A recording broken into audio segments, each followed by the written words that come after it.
This is so layered in my view, in my mind. So scarcity is rooted in competition. And in our kind of evolution, as we've evolved as humans at this point, competition is the only way we can think about competition as humans at this point is I win, you lose. Like it's harder for us to really orient our behaviors and our thinking around we win.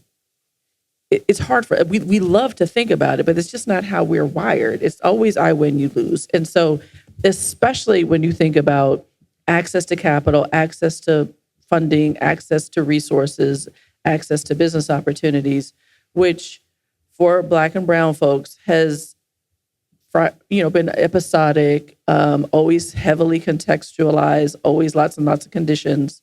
The credentialing around certification is one that also drives me absolutely nuts. Because not because of the process to go through and like you got to go.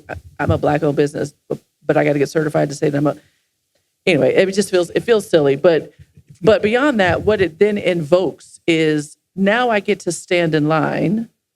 Right, I got my certification. So now I get the privilege of standing in line for someone potentially whose drive is to comply with their minority spend requirements, not necessarily to understand how my business might add value for their business, right? And so I think it feeds a dark side of humanity in some ways. I mean, I don't want to be over dramatic about it, but it feels odd to me that the invocation of how business is sometimes accessed, given all of these certifications, and then you stand in line to compete, and then you compete means, if you get the contract, then that means I don't, because, what's the likelihood that a business, particularly a business incubated inside of segregation, is going to pick two Black-owned businesses when all they got to do is one for their right to check the box there.